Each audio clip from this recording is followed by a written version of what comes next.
일반 국민들이 체감할 수 있는 좋은 사례가 GTX인 것 같아요. 거기도 이제 궤도가 들어갑니다. 아, 그렇죠. 열차 궤도가 네, 깔려 있는. 궤도는 뭐 사실 안 들어간 데가 없어서 네. 네, 검색하면 제가 좀 밑에 있습니다. 안녕하십니까, 과학 커뮤니케이터 궤도입니다. 우리가 사는 도시는 이미 좀 빽빽하게 채워졌지 않습니까? 복잡하고 정교해진 도시 구조에서 기획 및 설계를 현실로 이어지게 하기 위해서 설계자들은 어떤 점을 중요하게 보고 계실까요? 전에는 국토 개발이란 말을 많이 썼습니다. 그러니까 이제 자연 상태 허허벌판에 고속도로도 놓고 항만도 놓고 공항도 놓고 이렇게 해가지고 우리가 그걸 쓸 수 있는 곳으로 만들어서 경제 개발도 하고 그거를 뒷받침하는 어떤 배경이 되는 인프라의 구축에 관심이 많았다면 그게 이제 우리나라 경제 개발 시기. 그렇죠. 지금은 이제 선진국 한국에서는 어떻게 하면 우리나라 국민들의 삶의 질을 높일 수 있는 도시 환경을 제공하느냐. 아, 그럼 국토 개발이란 말은 안 써요 이제? 점점 덜 씁니다. 문서에서도 그렇고 정부에서도 그렇고 대통령님께서 나와서 막 국토 개발 이런 말씀 하시는 거 많이 못 들어보지 아, 않으셨나요? 되게 예전에 들어본 것 같기도 네. 한데 그럼 지금은 뭐라고 하나요? 삶의 질, 국민의 안전. 아, 국토 개발을 이런 얘기는 잘 안 하는군요. 이제 우리나라에서는 별로 할 필요가 없는 말이 점점 돼가고 있는 거죠. 네. 개발해야 할 곳은 계속 있겠죠. 근데 이제 이미 구축된 도시를 어떻게 잘 관리하느냐. 그래서 전에 없던 시설물이 많이 등장을 했습니다. 네. 예를 들면 침수, 위험도가 높은 지역에서는 저류 터널, 말 그대로 지하에 터널을 만들어서 비가 오면은 이제 그 빗물을 전부 거기다가 저장하고 가두겠다. 그리고 이제 빗물이 빠지고 나면 방류하겠다. 뭐 그런 시설물들. 그 다음에 이제 옛날에는 다 이제 하수 처리장 같은 것도 도시 외곽에 그냥 지상에 넓은 지역에 그냥 졌는데 그럼 사실 기피 시설이 되거든요. 냄새도 나고 주변에 거주 시설을 만들기도 어렵고. 그런데 요즘에는 도심지 주변에 하수 처리장 같은 경우에는 다 지하화하는 그런 류의 상하수도 시설 관련된 그런 업그레이드 공사를 많이 하고 있습니다. 그럼 지상은 이렇게 좀 공원이나 이런 걸로 하지 않습니까? 맞습니다. 약간 이제 안 좋은 걸 주면 좋은 걸 같이 껴서. 근데 이제 안 좋지도 않습니다. 안 왜냐하면 좋지도 않아요? 지하화 되면은 사실은 냄새도 맡을 수 없고 보일 일도 없는 그런 시설물로 진화하는 거기 때문에 그 윗 공간에 대한 이용성만 사실은 제공할 수 있는 그런 시설로 이제 변모하는 거죠. 또 하나의 중요한 키워드는 회복 탄력성입니다. 이게 뭐냐면 이제 기존의 시설물들은 튼튼하고 안 무너지게 짓자. 지금은 혹시 모를 재난이 왔다. 우리가 상상할 수 있는 어떤 자연재해 수준의 재난이 왔을 때 일단 최대한 잘 버티거나 또는 일부 손상이 가더라도 빠르게 회복할 수 있는 그 컨셉까지 넣어서 사회 기반 시설물을 설계하려고 그러니까 엔지니어들이 고민할 게 더 많아지고 사실은 더 어려운 문제를 이제 풀게 되는 거죠. 플랜트 엔지니어의 관점에서 보면 도시가 비상 상황에서도 그 기능을 유지하려고 하는 것은 플랜트 엔지니어링에서 안전 시스템 설계하는 것과 유사하다고 볼 수 있을 것 같습니다. 가령 플랜트에서는 정전이 일어나거나 그런 비상 상황에 대해서 전력 이중화 장치를 설치한다던가 비상 전원을 공급한다던가 또는 더 위험한 상황을 방지하기 위해서는 자동 차단 시스템 등을 활성화하거든요. 마찬가지로 도시 역시 그 기능을 계속 유지하려면 에너지가 끊기지 않도록 계속 공급하고 에너지 복원력에 대해서 감안한 설계를 해야 되는데요. 그리고 요즘에는 초고층 복합 건물에도 연료전지와 같은 어떤 분산형 전원을 공급할 수 있는 장치들이 설계에 포함이 되어 있기 때문에 만약에 외부 전력이 끊기더라도 실내의 공조라든지 통신이라든지 이런 부분들이 지속적으로 공급될 수 있도록 설계에 감안이 되고 있습니다. 또 어떤 사례가 있죠, 교수님? 이제 제가 말씀드린 뭐 회복 탄력성, 삶의 질 그런 것을 일반 국민들이 체감할 수 있는 좋은 사례가 GTX인 것 같습니다. 거기도 이제 궤도가 들어갑니다. 아, 그렇죠. 열차 궤도가 네, 깔려 있는. 궤도는 뭐 사실 안 들어간 데가 없어서 네, 네. 검색하면 제가 좀 밑에 있습니다. 근데 GTX가 기존의 열차 그 지하 시설물이랑 다른 게 깊이거든요. 그러면 기존에 이제 지하철이 1, 20m 수준 깊이에 있었다면 지금 대심도라고 부르는 GTX가 40m, 50m를 들어갑니다. 그럼 그게 아파트로 한 몇 층 높이 정도 되실 것 같으세요? 한 20층 넘겠는데요? 한 15에서 20층 정도 높이 아파트를 땅속으로 넣어서 그 마지막 층에 지하철이 다닌다고 보시면 됩니다. 야, 쉽지 않은 게 근데 올리는 건 20층을 쌓으면 되지만 뚫는 거는 20층을 내리면서 안 무너지게 주변을 다 봐야 되니까. 야, 보통 일이 아닌데 이거. 네네. 예. 그래서 이제 안 무너지고 튼튼하게 짓는 것 자체도 공학적인 좀 난제가 있을 수 있고 혹시 모를 재난, 혹시 침수가 일어나거나 혹시 화재가 발생하거나 그랬을 때 지하철을 이용하는 승객 수백 명에서 또는 수천 명이 5분에서 6분 사이에 나갈 수 있느냐. 근데 이제 대심도로 가기 때문에 나가는 게 굉장히 어려워지거든요. 그러면은 어떻게 하면 빨리 연기를 이제 배출하는 배연 시설이 뭐가 있어야 되는지. 이 지하에 있는 50m에 있는 사람들을 빨리 지상으로 수송할 수 있는 그런 어떤 뭐 침수, 화재, 지진에도 버틸 수 있는 어떤 수직적인 어떤 수송 설비, 뭐 엘리베이터가 되겠죠. 첨단 시설들이 사실 그 인프라에 들어가게 되는 것이고 그런 것들에 대한 고민들이 이제 엔지니어의 숙제가 또 되는 것이죠. 좋습니다. 어쨌든 말씀을 듣고 보니까 지금 도시 설계 핵심 이제는 예측과 준비다 이렇게 보입니다. 요즘처럼 이제 심층 지하 공간이나 아니면 초고밀 이제 도시 인프라 건설을 이제 많이 하고 있는데요. 이와 같은 이제 도시 환경에서는 이제 단순한 물리적인 설계만으로는 이 대응이 재난 안전 대응이 굉장히 어렵습니다. 네네. 그래서 이제 디지털 트윈 기술을 이용을 해서 도시 관리나 정밀 위치 인프라 그리고 비상 통신망 등을 백업 체계로 만들어 가지고 핵심 인프라를 관리해야 되는데 예를 들어서 지하 40m 대도심 터널에서 센서를 촘촘히 배치해서 화재가 또는 침수가 어느 지점에서 이제 발생됐는지 실시간으로 좀 추적을 하고 그리고 연결되어 있는 이와 같은 통합 플랫폼을 통해서 AI로 이제 대피 경로 자동으로 안내해 줄 수 있게끔 사전에 충분히 시뮬레이션을 좀 하고요. 시뮬레이션 안에서야 사람들이 이제 딱 발생하면은 예정된 대로 뭐 통로를 따라서 빠져나고 하겠지만 뭐 심리적인 그런 것도 있잖아요. 패닉 상태에 빠지고 이런 것도 감안을 해서 시뮬레이션 하나요? 재난 시 사람들이 본능이라는 게 있습니다. 그쵸, 5대 그쵸. 본능이 있는데요. 네. 이제 제일 위험한 게 추종 본능인데 추종 본능, 예, 앞사람 따라가는 거. 앞사람 따라갑니다. 앞사람 네. 잘못하면은 예, 다 같이 이제 그냥 예,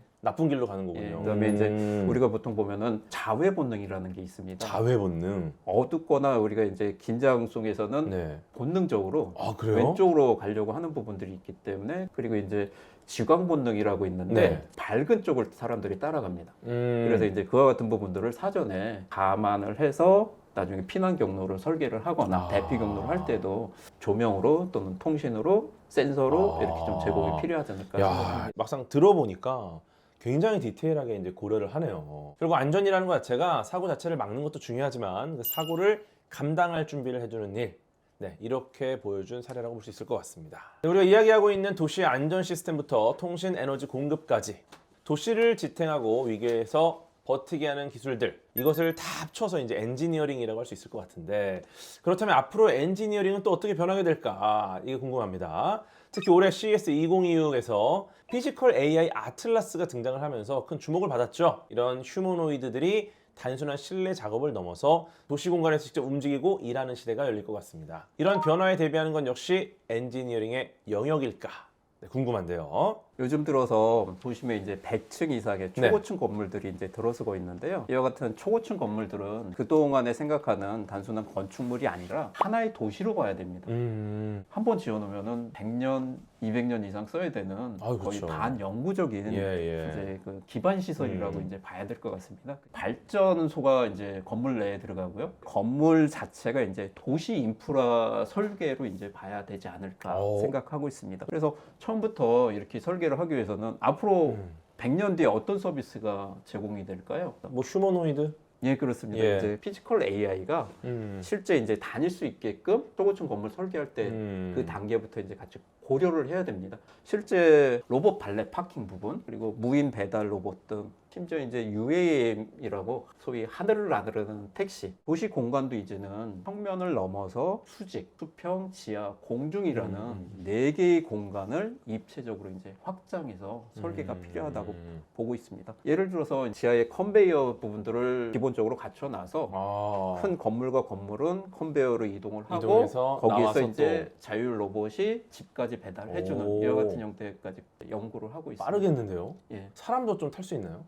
사람 퇴근길이 빨라질 것 같은데. 아마 같이 탈 수 있을 텐데요. 그죠. 이제 그 안전 때문에 아직은 구분을 하고 있는 부분이고요. 그냥 건물을 짓는 게 아니라 처음부터 로봇까지 염두에 두고 이제는 도시를 기획하고 설계해야 한다. 네, 미래형 도시 인프라가 앞으로 100년 이상 사용된다고 보면 단지 현재 기술만으로는 그걸 따라가긴 어려울 것 같고요. 앞으로 수십 년간의 변화에 적응할 수 있는 에너지 설계가 필요합니다. 요즘 전반적인 산업계와 마찬가지로 플랜트 업계에서도 DX, AX와 같은 디지털 전환 기술을 적용한 그런 플랜트 설계가 활발히 이루어지고 있고요. 예전처럼 많은 인력이 투입되는 것이 아님에도 불구하고 효율적인 설비 구축이 가능하고 그리고 자동화, 무인화된 그런 시스템 운영이 가능한 상황입니다. 결국 에너지 인프라가 전체적으로 똑똑해져야 그 위에서 움직이는 도시도 제 기능을 수행할 수 있을 것이라고 생각을 합니다. 네, 수장님 말씀하신 것처럼 어떻게 보면 이 에너지가 근본이기 때문에 이 에너지가 있어야 우리 전무님 말씀하신 그런 여러 피지컬 AI 결국은 전원이 공급돼야 되잖아요. 네, 맞습니다. 그러니까 이제 이 에너지는 기본 중에 기본이다. 그러니까 이제 이거 고민 당연히 해야 된다라는 것인데 요 안에 이제 숨겨진 인프라들이 더 있을 것 같은데 저희가 인프라라고 부르는 게 사실은 숨겨져 있는 게 대부분이거든요. 우리가 수도꼭지는 보이지만 상하수도관은 저희가 볼 일이 거의 없죠.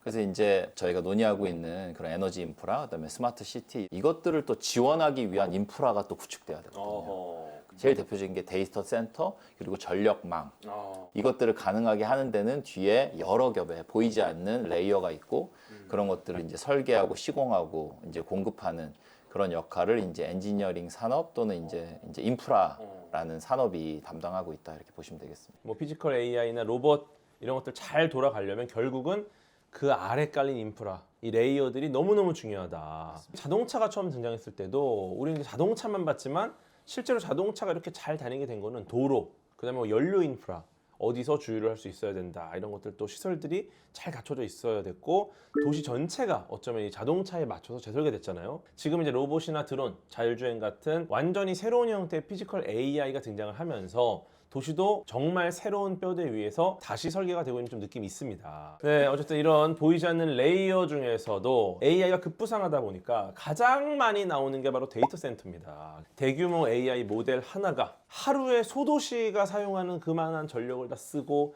연산 과정에서 발생하는 발열을 또 냉각시키기 위해서 여기도 굉장히 에너지가 많이 쓰이다 보니까 야, 도시는 이제 이 전기와 열을 동시에 감당해야 하는 공간이 되어버리고 말았습니다. 이런 도시 환경 속에서 에너지 플랜트 어떤 방향으로 지금 가고 있습니까? 지금처럼 AI가 급속도로 발전을 하거나 도심 곳곳에 데이터 센터와 같은 그런 설비들이 많이 증가하고 있는 상황에서는 기존의 에너지 설계만으로는 그것을 해결할 수 없을 것이라고 예상을 합니다. 감당이 안 되죠. 예, 기존에는 저 원거리에 있는 뭐 대규모 발전소에서부터 전력을 공급을 받았다면 앞으로는 이제 도시 근처나 또는 도시 내부에서 이런 전력을 공급할 수 있는 분산형 에너지와 같은 그런 것들이 그 대안으로 떠오르고 있습니다. 그 중에 하나로 자주 언급되는 것이 SMR인데요. SMR은 상대적으로 소규모고 안전이 내재화되어서 설계되어 있기 때문에 도시 인근에서 이런 SMR을 공급하는 분산형 에너지원을 공급하는 것이 요즘에 한 추세라고 볼 수 있을 것 같습니다. 수장님 말씀해주신 이 SMR 한국이 정말 앞서 있습니다. 이게 강점들이 굉장히 많고 가장 유리한 강점은 제가 봤을 때는 진짜 문제가 생겼을 때 그냥 놔두면 되는 자연 쿨링이 가능한 이런 아이디어들. 네, 그리고 규모 대비 굉장히 많은 전력량을 생산할 수 있단 말이죠. 그러니까 야, 도시명 SMR과 연계된 스마트 플랜트 기술 요거는 정말 세계적으로 주도권을 확보해 나가고 있는 중이 아닐까 싶습니다. 수소나 암모니아 같은 탄소 중립 연료로 전환되는 것도 가속화되고 있죠. 네, 맞습니다. 네. 최근에는 재생에너지 확대 정책과 맞물려서 그린 수소 생산에 대한 관심도 많이 대두되고 있습니다. 생산에도 탄소 배출 안 되고 사용할 때도 배출 안 되고 네, 제일 좋은 맞습니다. 거죠. 네네네. 네, 그린 수소 좋습니다. 이 그린 수소의 장점이라면 이제 간헐적인 재생 에너지를 저장이 가능한 에너지 형태로 바꿀 수 있다라는 전력망의 유연성을 높이는 데 기여했다고 볼 수 있습니다. 이런 점에서 에너지를 생산하고 공급하는 플랜트는 사회 환경과 지속 가능한 그런 부분을 책임질 수 있는 방향으로 진화하고 있다고 볼 수 있습니다.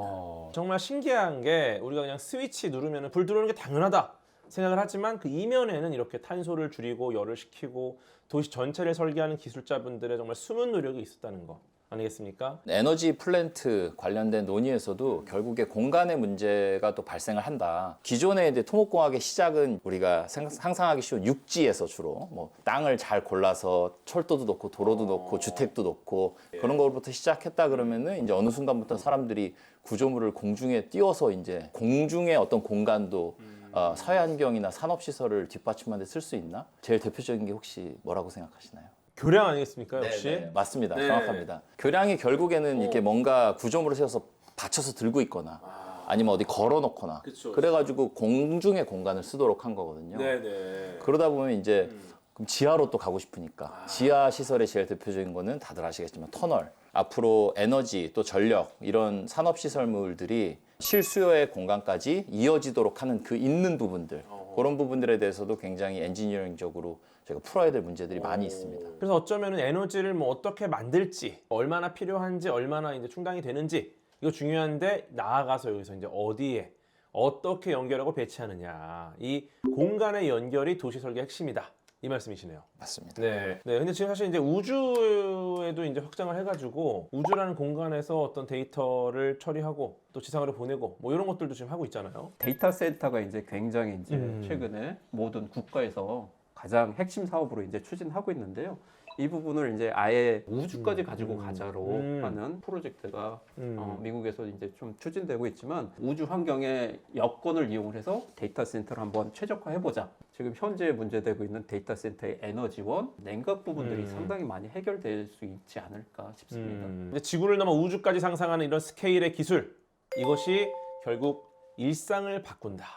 이건 정말 대단한 일이 아닌가 싶습니다. 네, 오늘 저희가 이야기 나눈 내용도 다 따지고 보면 엔지니어링이라는 이름의 기술적 상상력이 현실이 된 결과들이죠. 그런데 이게 워낙 일상 깊숙이 들어와 있다 보니까 우리가 인식하지 못한 채 그냥 누리고 있는 경우가 대부분입니다. 저도 오늘 세 분 전문가분들의 말씀을 듣다 보니까 앞으로 지하철이나 엘리베이터를 탈 때마다 정말 눈에 보이지 않더라도 그 이면의 것, 드러나지 않는 것들, 이 엔지니어링에 대한 고민들을 해보지 않을까라는 생각이 좀 드네요. 엔지니어가 뭐 하는 사람이냐라고 하면 한마디로 그냥 요약하라 그러면 저는 문제 해결자. 거기서 이제 여러 가지 공학적 또 판단 또는 어떤 창의력을 발휘하실 기회들이 있기 때문에 그런 것들을 여러분들이 좀 자부심을 느끼고 재미를 느낄 만한 그런 산업이 아닐까 저는 그렇게 생각합니다. 굉장히 네. 기술들이 급변하고 빨리 변화가 되고 있는데요. 그쵸. 엔지니어링은 그 가치 자체가 굉장히 오래 갑니다. 그러니까 이런 기술들을 이용해서 하는 엔지니어링 가치가 오래 가기 때문에 엔지니어링을 한마디로 얘기를 하면은 세상의 연결을 설계하고 미래를 구현하는 지속 가능한 가치다. 네. 이렇게 말씀드리고 싶습니다. 엔지니어는 단순한 기술자가 아니라 기후 위기와 에너지 안보를 동시에 책임질 수 있는 사회적 설계자로 성장할 수 있습니다. 세계를 움직이는 거대한 변화를 이끌 수 있는 것이 바로 엔지니어링의 힘이라고 생각합니다. 지하 40m의 대피 시나리오부터 도시명 원자로 100층까지 올라가는 로봇, 우주에 띄우는 데이터 센터까지, 이 모든 것 단순한 설계의 결과물이 아니라 이게 어떻게 하면 가능할까, 이런 이 문제에 대해서 끝까지 붙잡고 구현해낸 고부가 가치 지식 산업의 산물이라는 생각이 듭니다. 네, 여러분, 이 엔지니어링이라는 보이지 않는 아주 강력한 힘, 많은 관심 부탁드리고요. 앞으로 많은 전문가분들이 이 방송을 통해서 또 성장하시기를 소망합니다. 지금까지 과학 커뮤니케이터 교도였습니다. 고맙습니다.